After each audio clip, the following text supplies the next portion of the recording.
जय श्री राम। इस प्रोग्राम में आपका स्वागत है। बिहार में वोटर लिस्ट अपडेशन यानी जो एसआईआर चल रही है, स्पेशल इंटेंसिव रिवीजन, उसको रोकने के लिए विपक्ष ने एड़ी चोटी का जोर लगाया हुआ है। हर संभव कोशिश कर रहे हैं कि वो रुक जाए, और विपक्ष ही नहीं बल्कि इकोसिस्टम वाले एनजीओ भी शामिल है, और इसीलिए दौड़ दौड़ कर सुप्रीम कोर्ट भी गए हैं, वहां भी इस पर आपत्ति जता रहे हैं। लेकिन इनकी सारी कोशिशें जो है वो बेकार जा रही है और इन्हें सफलता हाथ नहीं लग रही है। सुप्रीम कोर्ट में 4 बड़े वकील पहुंचे हुए हैं, सिब्बल सिंघवी है और 2 वकील हैं, बड़े सेटिंग लॉबिंग वाले लोग वहां पर मौजूद हैं, 10 पार्टियां हैं, नेता गए हुए हैं बड़े बड़े, और सुप्रीम कोर्ट में सुनवाई हुई इसकी। आज इस पर वकीलों ने भी अपनी बात रखी और चुनाव आयोग ने भी अपना पक्ष रखा, और एक लंबी चौड़ी सुनवाई चली जिसमें सुप्रीम कोर्ट ने भी कई बातें कही। अब इस सुनवाई से ये जो इकोसिस्टम वाले लोग हैं, इनके हाथ ज्यादा कुछ तो नहीं लगा, लेकिन इस सुनवाई में जो बातें हुई, जो सुप्रीम कोर्ट ने कहा, उस पर भी बात होनी जरूरी है। आज इस वीडियो में हम यही बात करेंगे कि आज जो कोर्ट में हुआ उसका नतीजा क्या निकला और उससे कैसे इनके मंसूबों पर पानी फिर गया। दूसरा, सुप्रीम कोर्ट ने जो टिप्पणियां की, जो कि मायने रखता है, क्योंकि टिप्पणियों पर सवाल उठते रहे हैं, हम इस पर भी बात करेंगे, क्योंकि फिर वही मुद्दा उठ रहा है कि अगर आदेश आपको वो नहीं देना है तो उस तरह की टिप्पणियां आप क्यों करते हैं और वो क्यों की जाती हैं, इस पर भी हम बात करेंगे। पहले तो सुनवाई पर बात करते हैं। सुनवाई 7 जुलाई को भी हुई थी, फिर तारीख 10 तारीख की दी गई, और आज जो है सारे पक्ष वहां पर पहुंचे हुए थे। पहली 7 तारीख को तो सिर्फ जो लोग विरोध कर रहे हैं वही पक्ष पहुंचा था। तो आज इस पर बात हुई 3 मुद्दों पर। पहला, कि क्या चुनाव आयोग को इस तरह की एक्सरसाइज करने का, इस तरह का वोटर लिस्ट अपडेशन का अधिकार है कि नहीं। दूसरा, क्या ये जो प्रक्रिया अपनाई जा रही है वो सही है। तीसरा, क्या इसके लिए पर्याप्त समय है। इन तीनों पर बात हुई और इस पर ईसीआई ने, चुनाव आयोग ने अपनी तरफ से पूरे जवाब दिए, जिसको खारिज करना भी बड़ा मुश्किल हुआ। पहली बात, क्या चुनाव आयोग को इसकी शक्ति है? बिल्कुल है। संविधान के अंदर चुनाव आयोग के पास ये अधिकार है कि वो वोटर लिस्ट में योग्य लोगों का नाम जोड़ सके और अयोग्य लोगों का नाम हटा सके, और ये बात सुप्रीम कोर्ट ने भी मानी कि आपके अधिकार पर सवाल नहीं है। दूसरी बात, इसकी प्रक्रिया की, कि इसमें कौन से दस्तावेज होने चाहिए, कौन से दस्तावेज स्वीकार करने चाहिए, नहीं करने चाहिए, किस तरह से प्रक्रिया की जा रही है। अब इन लोगों की आपत्ति क्या है कि आधार कार्ड क्यों नहीं ले रहे हो, राशन कार्ड क्यों नहीं ले रहे हो, और इस पर सुप्रीम कोर्ट ने टिप्पणी भी की कि आधार कार्ड क्यों नहीं स्वीकार किया जा रहा है, जिस पर ईसीआई ने साफ तौर पर कहा कि आधार कार्ड नागरिकता का आधार नहीं है। हम आधार कार्ड को इसलिए नहीं ले सकते क्योंकि वो नागरिकता का आधार, हम उसको नहीं मान सकते हैं।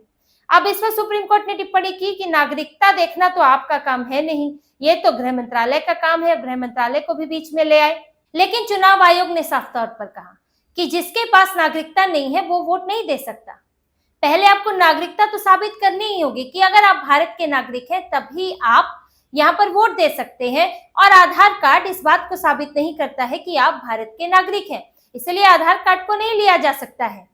अब तीसरे पर बात हुई कि इसका जो समय है, कि इतनी जल्दी कैसे, इतना कम समय है। सुप्रीम कोर्ट ने भी कुछ टिप्पणी की कि इस पर, इसके समय पर आपत्ति है, आपकी शक्ति पर आपत्ति नहीं है, इसके समय पर आपत्ति है कि चुनाव से पहले ही ये क्यों हो रही है, और क्या चुनाव रहते उससे पहले वोटर लिस्ट अपडेट हो जाएगी। करोड़ों करोड़ लोग हैं जिसमें इनका नाम, इन लोगों को अपने दस्तावेज देने हैं, क्या ये सब हो जाएगा। जिस पर ईसीआई ने साफ कहा है कि हम सबको आपत्ति जताने का भी मौका देंगे। एक ड्राफ्ट इलेक्टोरल रोल आ रहा है, एक ड्राफ्ट मतदाता सूची आ रही है, मसौदा आ रहा है, कोई फाइनल सूची 1 अगस्त को नहीं आ रही है, अगस्त में जो आने वाली है, एक ड्राफ्ट आ रहा है। अगर उसमें किसी को आपत्ति है तो वो आगे इसके लिए शिकायत कर सकता है। अब सिब्बल सिंघवी, इन लोगों का कहना था कि लोगों को पर्याप्त समय नहीं मिलेगा, 1 महीने में सबका नाम दर्ज करके, दस्तावेज दर्ज करके एक इलेक्टोरल रोल आना है, जो कि बहुत कम समय है। लेकिन ईसीआई ने साफ कहा है कि इसके लिए पर्याप्त समय सबको मिलेगा। अब चुनाव आयोग के इन जवाबों के बाद किसी के पास कहने को कुछ ज्यादा था नहीं, क्योंकि बात वही रिपीट हो रही थी बार बार कि लो, आप आधार कार्ड क्यों नहीं ले रहे हैं, आधार कार्ड को दूसरे मामलों में ऑथेंटिकेट किया गया है तो इसमें क्यों नहीं अपनाया जा सकता। आधार कार्ड और राशन कार्ड से बड़ा प्यार है। ये सिब्बल सिंघवी, कांग्रेस, राजद, इन लोगों को चाहिए कि आधार कार्ड जरूर मंजूर कर दे।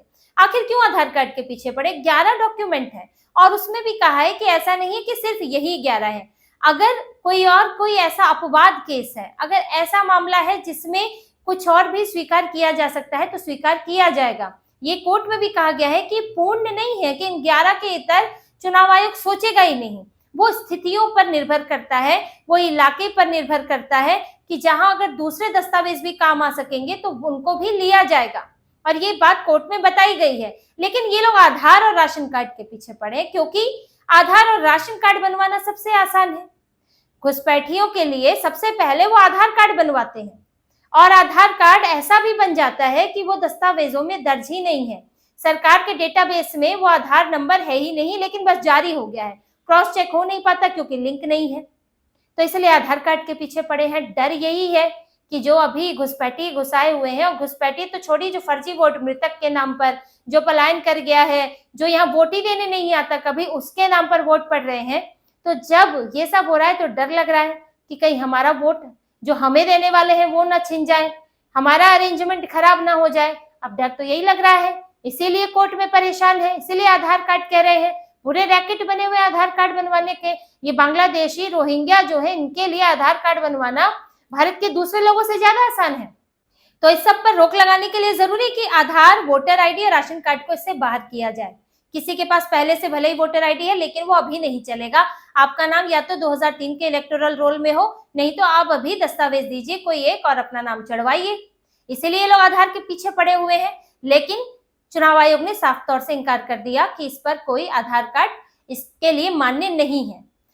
अब जो सुप्रीम कोर्ट ने अंत में कहा, सुप्रीम कोर्ट ने इसके लिए सबसे पहले 28 जुलाई की तारीख तय की कि अगली सुनवाई 28 जुलाई को होगी, क्योंकि ड्राफ्ट अगस्त में आ रहा है तो एक सुनवाई पहले हो जाएगी। और 21 जुलाई तक चुनाव आयोग को अपने जवाब देने हैं। और जवाब किस पर देना है? क्योंकि सुप्रीम कोर्ट ने चुनाव आयोग से कहा है कि वो विचार करें आधार कार्ड, वोटर आईडी और राशन कार्ड को भी इन दस्तावेजों की 11 दस्तावेजों की सूची में शामिल करने के लिए विचार करने को कहा है। साथ में ये भी कहा है कि हालांकि वो बाध्य नहीं है कि वो Aadhaar card, ration card, voter ID के आधार पर किसी को मतदाता सूची में शामिल कर ले। ये पूरी तरह चुनाव आयोग के विवेक पर निर्भर करता है, उसके अपने फैसला होगा। तो कोई बाध्यता नहीं है, लेकिन सिर्फ कहा है कि वो विचार कर सकता है। अब चुनाव आयोग ये बताएगा कि क्या उसने विचार किया और क्या उसका फैसला है कि आधार कार्ड को, वोटर आईडी को, राशन कार्ड को शामिल किया जाए या नहीं किया जाए। और कोई भी अंतरिम रोक नहीं लगी है। चुनाव में जो वोटर अपडेशन की प्रक्रिया है, एसआईआर जो चल रहा है, वो चलता रहेगा। कोई भी अंतरिम आदेश नहीं मिला है। लेकिन इस पूरे मामले में सुप्रीम कोर्ट ने जो इस बीच टिप्पणियां की हैं, वो भी मायने रखती है, क्योंकि बार बार सुप्रीम कोर्ट की टिप्पणियां, जो कि ऑब्जर्वेशन भी जिनको कहा जाता है, उन पर सवाल उठते हैं। जो पहले कानून मंत्री थे किरण रिजिजू, वो भी कह चुके हैं कि सुप्रीम कोर्ट को जो मामला है और जो आदेश है उससे इतना टिप्पणी नहीं करनी चाहिए, क्योंकि उससे उसकी हेडलाइन बनती है और लोगों के बीच में मैसेज गलत जाता है। आप आदेश कुछ और देते हैं या फिर आदेश देते ही नहीं है लेकिन टिप्पणियां कर देते हैं। किरण रिजिजू ने इस पर आपत्ति जताई थी। ऐसे ही इसमें भी हुआ। आपने कोई बाध्यता नहीं रखी आधार कार्ड को लेकर, लेकिन आपने सवाल ऐसे किए कि आधार कार्ड को इसमें शामिल होना चाहिए। आप कैसे कह सकते हैं? चाहिए का मतलब क्या है? जज अपनी पर्सनल राय कैसे देंगे? आप आदेश दे सकते हैं मामले को पूरा सुनने के बाद, लेकिन आप अपनी निजी राय वहां बैठकर कैसे देंगे? यहाँ पर लेकिन सुनवाई कर रहे थे जस्टिस धूलिया और जस्टिस बागची, और उनकी तरफ से टिप्पणी आई कि इसको शामिल किया जाना चाहिए। इसके समय को लेकर समस्या है, इतनी जल्दी कैसे हो सकता है, इतने कम समय में कैसे लोगों को मौका मिल सकता है? नागरिकता का जो तय करने का अधिकार है वो गृह मंत्रालय के पास है। इस तरह की टिप्पणियां बहुत अजीब लगती हैं, क्योंकि आपको ये किसी से छुपा नहीं है, ये कोई छुपा तथ्य नहीं है कि नागरिकता के बिना आप वोट नहीं दे सकते हो। तो इस पर टिप्पणी कैसे होगी कि नागरिकता तय करना किसका काम है? आखिर चुनाव आयोग ने ये नहीं कहा है कि वो नागरिकता तय कर रहा है। वो ये नहीं कह रहा है कि आप फला डॉक्यूमेंट नहीं देंगे तो आप भारत के नागरिक नहीं रहेंगे, ऐसा कुछ नहीं कहा है। सिर्फ ये कहा है कि भारत का नागरिक होना जरूरी है वोटर लिस्ट में आने के लिए, और आधार कार्ड जो है वो नागरिकता का आधार नहीं है, नागरिकता तय नहीं करता है। अगर चुनाव आयोग ये कर दे कि सिर्फ आधार के आधार पर आप जो है वोटर लिस्ट में आ सकते हैं, मतदाता सूची में आपका नाम आ जाएगा, वोट दे सकते हैं, लेकिन कैसे साबित होगा कि वो व्यक्ति भारत का नागरिक है? क्योंकि आधार कार्ड से साबित नहीं हो सकता है। तो यहाँ पर समस्या है, इसीलिए आधार कार्ड को शामिल नहीं किया गया है। ऐसे दस्तावेज शामिल किए गए हैं जो किसी को भारत का नागरिक बनाते हैं। आलोचक यही कहते हैं कि जब इस तरह के मामले जाते हैं जिसमें सरकार एक पक्ष हो, विपक्ष हो दूसरी तरफ, या फिर कोई संगठन हो, एनजीओ हो, तो जब ये मामले पहुंचते हैं तो इन मामलों में एक तो सरकार विरोधी रुख रखने की उम्मीद होती है कि सुप्रीम कोर्ट, सरकार हमेशा कटघरे में ही खड़ा करे सुप्रीम कोर्ट को। इस तरह की उम्मीद की जाती है कि हमेशा सरकार ही गलत होगी, ये तो नहीं हो सकता है। इसमें दूसरे पक्ष क्या राजनीति नहीं कर रहा है क्या, उसके अपने हित नहीं हो सकते हैं। लेकिन यहाँ पर या तो फैसले उनके पक्ष में आ जाते हैं, तुरंत आ जाते हैं, तुरंत सुनवाई हो जाती है। कई मामले लंबे लंबे टले रहते हैं, लेकिन कुछ मामलों में तुरंत सुनवाई हो जाती है। तीस्ता सीतलवाड़ के लिए रात में कोर्ट खुल जाती है, जज रख दिए जाते हैं, वो भी जमानत नहीं देते तो बेंच बदल दी जाती है। तो ये तक स्थितियां बनती हैं। तो ऐसे मामलों में जब इनके पक्ष में फैसला आ जाए तो ठीक रहता है, लेकिन जब पक्ष में जब कुछ ऐसी वजह हो, कुछ कानूनी वजह हो, वैधानिक कारण हो, जैसे वक्फ मामले में, तो आप सरकार के खिलाफ जा ही नहीं सकते, संसद के खिलाफ जा ही नहीं सकते, तो फिर टिप्पणियां की जाती है। टिप्पणियों से लगना चाहिए कि फैसला भले ही कुछ है, लेकिन हाँ, हम सरकार के विरुद्ध हैं, हम इस मामले के विरुद्ध हैं, सरकार कटघरे में है, ये मैसेज जाता है। और कहीं ना कहीं ये भी जाता है कि हाँ, जज तो कुछ और चाहते हैं, लेकिन सरकार के दबाव में फैसला कुछ और देना पड़ रहा है, जजों पर दबाव है, ये भी मैसेज इससे जाता है। तो इन सारी बातों को ध्यान में रखकर टिप्पणियों पर वाकई सावधान रहना चाहिए। जिस तरह की सलाह दी जाती है, लेकिन टिप्पणियां आती हैं इस तरह की जिससे कि अलग तरह के संदेश जाते हैं। लेकिन इस मामले में फिलहाल बिहार में चुनाव की प्रक्रिया, वोटर लिस्ट अपडेशन की प्रक्रिया चलती रहेगी, एसआईआर जारी रहेगा, ताकि चुनाव में मैनिपुलेशन ना हो सके। जो चुनाव में रिजल्ट ही बदलने की कोशिश होती है वो ना हो सके और चुनाव साफ सुथरे तरीके से चले। तो इसी तरह की और खबरें और विश्लेषण आपके लिए लाते रहेंगे। हमसे जुड़े रहिए, सब्सक्राइब कीजिए, कमेंट कीजिए। बहुत बहुत धन्यवाद। जय श्री राम।